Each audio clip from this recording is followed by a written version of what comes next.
Hi, I'm Chris Fleming, and welcome to another edition of Health Affairs This Week. I'm joined today by Katie Keith, who is our rapid response blogger at Health Affairs Blog, covering all things health reform and the Affordable Care Act. Katie is a contributing editor at Health Affairs. She's a faculty member at Georgetown University. Welcome, Katie.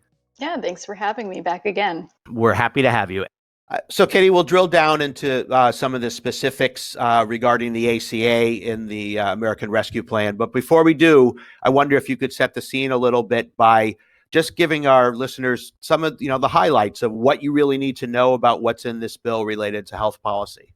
Sure. So it is a sweeping piece of legislation. So I will give you my highlights, perhaps, but there really is so much in there to be excited about and pay attention to. So the American Rescue Plan includes those $1,400 checks for folks, funding for the public health response, for vaccine distribution, extended unemployment benefits, paid sick leave, funding for schools, funding for states, housing assistance, an incredible number of new anti-child poverty measures to really sort of extend the safety net in that direction, and much, much more. That's before we even really get to healthcare. So really a whole lot in there that I think is going to help a whole lot of people. There is also a lot of healthcare in the bill. We'll drill down into the subsidies part regards to the ACA, the expansion there, but there's the Medicaid expansion as well. Can you talk a little bit about that? Absolutely. So this legislation, as regular listeners of this podcast know, we still have about 12 states that have not expanded their Medicaid program to low-income adults under the Affordable Care Act. There's some holdout states. I think folks are confident we'll get them in, but it's taking some time. And so there's some new incentives that some of those 12 states hopefully will consider to take the federal government up on this offer. There's been some debate about the best way to do this. What the American Rescue Plan does is would actually boost the federal match for your non-expansion populations in the Medicaid program. So folks that the state is already covering, you would see an increase of 5 percentage points in the amount of money that the federal government is sending to cover those folks. And then if the state expanded Medicaid, they would get the additional 90% match from the federal government for paying for expansion populations. So the Kaiser Family Foundation crunched those numbers, and they found that if all 12 states expanded their Medicaid program, those states collectively would receive a total of about $16 billion in federal funding over 2 years at a cost of only about $7 billion. So it's sort of a 2-to-1 deal for those 12 states that haven't yet expanded their Medicaid programs.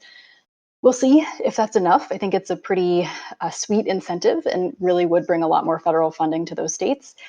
But we'll see if the holdout continues, and that'll certainly, continues to be one of the gaps in the Affordable Care Act. So it is kind of this interesting iteration where this was not an expected gap in 2010 when Congress passed the law. As folks here know, this really was created by the Supreme Court in 2012, where it became optional for states. This bill historically tries to close that gap and get states to take the government up on this offer. So more to come on that, but really, really important provision. And it's interesting. We'll see, how much of that issue is amenable to incentives and the sort of normal policy-making tools, and how much is just this ideological gap, where no matter what you offer, people just aren't going to do it. But let's sort of drill down a little bit on the subsidy side of the ACA and what the American Rescue Plan does in terms of expanding those subsidies to more people and greater subsidies for those who are already eligible. I was thinking how vividly I remember election night 2016 when Donald Trump won the presidency and the Republicans emerged, still holding both houses of Congress. And I was thinking along, I'm sure, with a lot of other people that we could well be seeing the beginning of the end for the Affordable Care Act. And it was kind of a sobering thought. It was a landmark law, love it or hate it, and that it could be on its way to being repealed so soon after it had been enacted was just an incredible thing to sort of get one's arms around. And I wonder sort of what your thoughts are, this contrast between where we were then and where we are now. No, I think you're absolutely right to put it in historical context. I mean, this is an incredible week. And to see sort of expansions and Congress building upon the ACA, I'm not even sure I ever expected that to happen.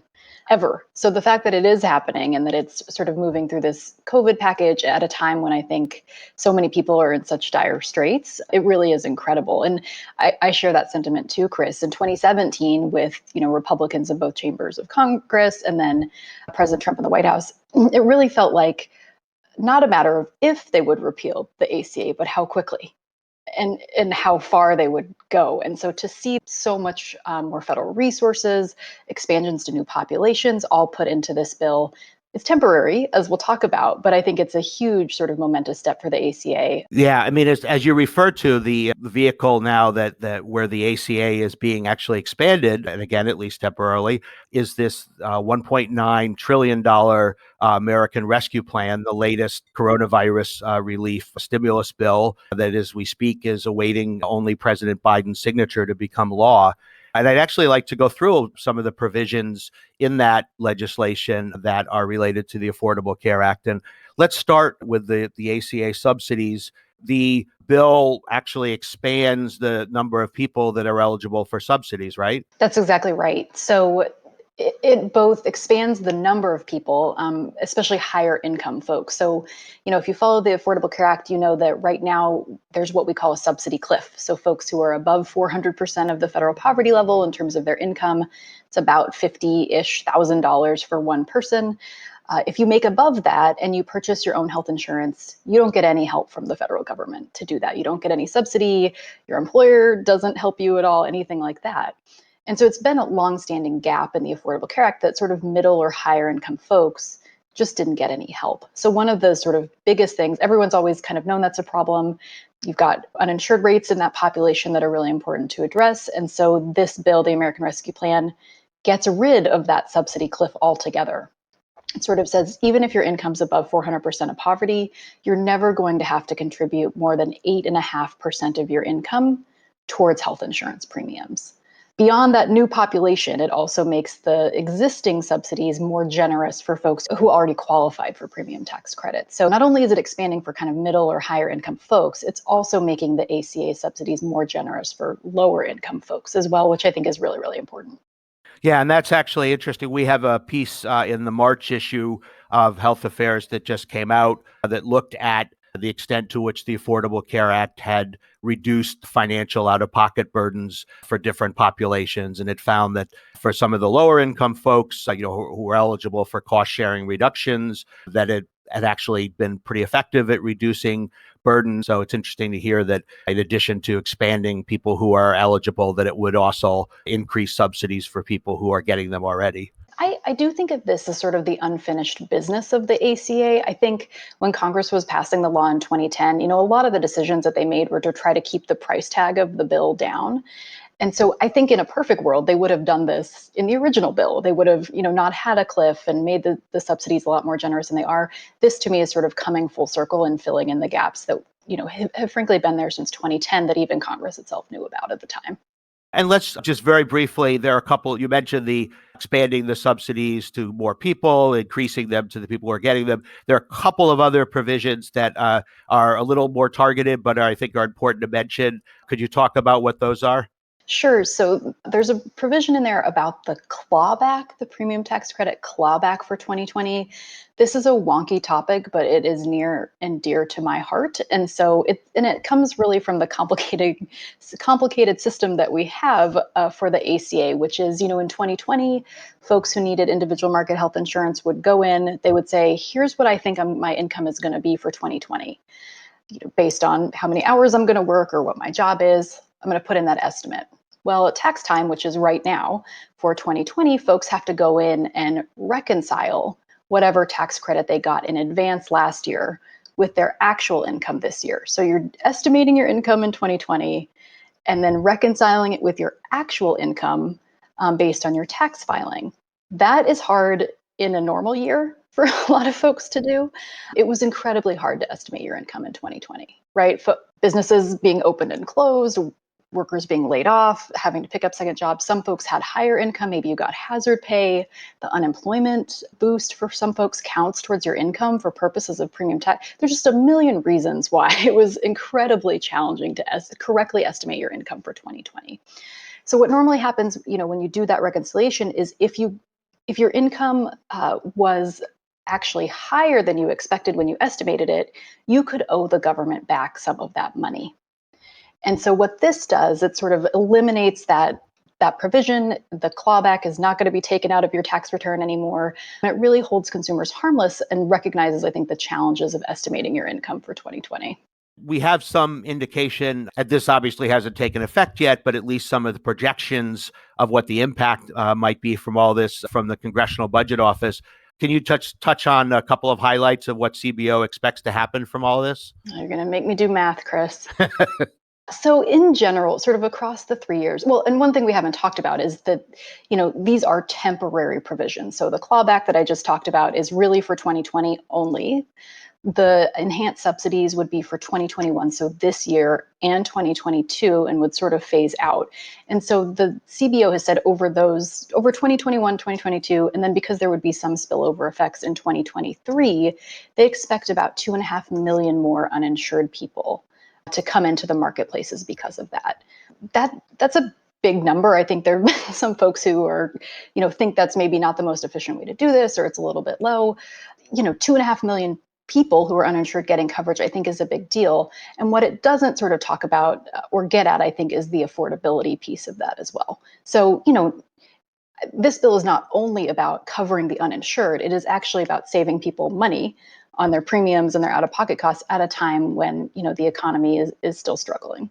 And so there's sort of this, and you don't see that from the CBO's estimates, is what I want to really emphasize there. What I'm also hoping is that there's about 15 million uninsured folks right now who qualify for ACA subsidies that are not sort of in the marketplace. Is this, a big boost when combined with the special enrollment period that the Biden administration has opened? I hope, and what the goal I think would be to see a big influx of folks, even those who are currently eligible, coming in and seeing what's available to them and just getting into coverage. One thing that's kind of interesting, we've mentioned a couple of times that these provisions are temporary, with the longest being for a couple of years, which of course sets us up for another discussion, to put it politely, about the Affordable Care Act and health reform just in time for the midterm elections in 2022. So we'll all stay tuned for that. And you mentioned also the open enrollment that's going on now.